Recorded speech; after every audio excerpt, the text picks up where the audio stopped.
Hello guys. അപ്പോൾ ഇന്നത്തെ നമ്മുടെ വീഡിയോ വന്നിട്ട് ഞാൻ കഴിഞ്ഞൊരു ഷോർട്സ് ഇട്ടിട്ടുണ്ടായിരുന്നു. ഇതൊരു മിനി വ്ലോഗാണ്. അപ്പോൾ നമ്മളിതാ ചേട്ടൻ്റെ അടുത്തോട്ട് പോവാനായിട്ട് വന്നതാണ്. എയർപോർട്ടിൽ ബോർഡിംഗ് പാസ്സൊക്കെ കയ്യിൽ കിട്ടിയിട്ടുണ്ട്.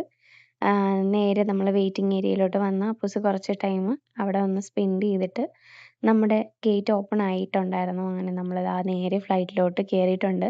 അപ്പൂസിൻ്റെ ഫസ്റ്റ് എക്സ്പീരിയൻസ് ആണ്. അതുകൊണ്ട് തന്നെ പുള്ളി ആദ്യം ഒരു വലിയൊരു എന്താണെന്നുള്ളത് അറിയാത്തത് കൊണ്ട് ഉള്ളൊരിതുണ്ടായിരുന്നു. പക്ഷെ അതിനകത്ത് കയറി കഴിഞ്ഞ് അവൻ ഭയങ്കര അതിൻ്റെ ഓരോ ഫ്ലൈറ്റ് അനങ്ങിയപ്പോഴും അതായത് സ്റ്റാർട്ട് ചെയ്ത് മൂവായി തുടങ്ങിയപ്പോഴും മുകളിലോട്ട് ഉയർന്ന് പൊങ്ങിക്കൊണ്ടിരുന്നപ്പോഴും ഒക്കെ അവന് ഭയങ്കര ഒരു എക്സൈറ്റ്മെൻ്റ് ആയിരുന്നു. ഭയങ്കര ഹാപ്പി ആയിരുന്നു, സന്തോഷമായിരുന്നു. ഈ പൊങ്ങി വരുന്ന ടൈമിലൊക്കെ ദാ അത് കിംസാണ്, അത് കരിക്കക അമ്പലമാണ് എന്നൊക്കെ പറഞ്ഞിട്ട് പറയുന്നുണ്ടായിരുന്നു.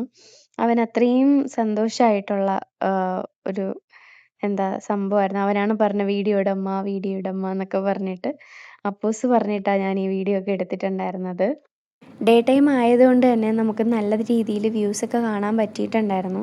അപ്പോൾ ഇതാ ഫ്ലൈറ്റ് കംപ്ലീറ്റ് ആയിട്ട് ഇങ്ങനെ പൊങ്ങി പൊങ്ങി വന്നിട്ടുണ്ടായിരുന്നു. ആ മേഘങ്ങൾക്ക് ഇടയിലൂടെ ഞാൻ മുന്നേ ഒരു തവണ പോയിട്ടുണ്ടെങ്കിലും പക്ഷേ ഞാൻ രാത്രിയിലായിരുന്നു പോരുന്നത്. അപ്പോൾ നമുക്കൊന്നും ലൈറ്റ്സ് മാത്രമേ കാണാൻ പറ്റുന്നുണ്ടായിരുന്നുള്ളൂ. അപ്പോൾ ഇതാ കുറച്ചൊക്കെ ഒന്ന് സെറ്റായി കഴിഞ്ഞപ്പോഴത്തേക്കും നമുക്ക് ഫുഡ് കൊണ്ടുവന്നിട്ടുണ്ടായിരുന്നു. അപ്പൂസിന് വേണ്ടി കിഡ്സ് സ്നാക്സ് ബോക്സാണ് പറഞ്ഞിട്ടുണ്ടായിരുന്നത്. അതിലിതാ ഇതുപോലെ ഒരു ലേസ് പോലത്തെ സംഭവവും ഓറിയോയും ജ്യൂസും പിന്നെ ഇതാ ഒരു 3 ക്രയോൺസും വെച്ചിട്ടുണ്ടായിരുന്നു. അതുപോലെ ഇതാ എനിക്ക് വന്നിട്ടുണ്ടായിരുന്നത് ഒരു ചിക്കൻ ബിരിയാണി ആയിരുന്നു. നല്ല ഫുഡായിരുന്നു.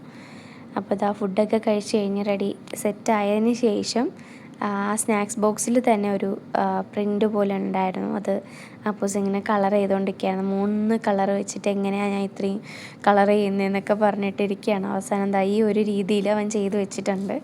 ഞാനൊരു രീതിയിൽ ഹെൽപ്പ് ചെയ്തിട്ടില്ല, ഫുൾ അവൻ തന്നെയാണ് ചെയ്തിട്ടുണ്ടായിരുന്നത് ഐഡിയ ഒക്കെ വെച്ചിട്ട്.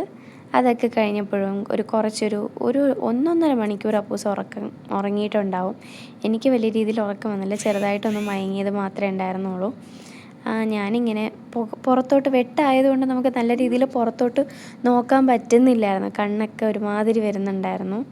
അങ്ങനെ അതൊക്കെ കഴിഞ്ഞപ്പോഴേക്കും നമുക്ക് ലാൻഡ് ആവാറായെന്ന് അനൗൺസ്മെൻറ്റ് തന്നിട്ടുണ്ടായിരുന്നു. അത് കഴിഞ്ഞൊരു 20 മിനിറ്റ് ആയപ്പോൾ, അതായത് നമുക്ക് 4 അവർ 10 മിനിറ്റായിരുന്നു ടൈം പറഞ്ഞിട്ടുണ്ടായിരുന്നത്. പക്ഷേ നമുക്കൊരു 3.25 മണിക്കൂറൊക്കെ ആയപ്പോഴത്തേക്ക് തന്നെ ലാൻഡ് ആയിട്ടുണ്ടായിരുന്നു. അപ്പോൾ നേരെ ചേട്ടനെ കണ്ടു. നമ്മൾ നേരെ റൂമിലോട്ട് പോവുകയാണ്. അപ്പോൾ എന്തായാലും ബൈ.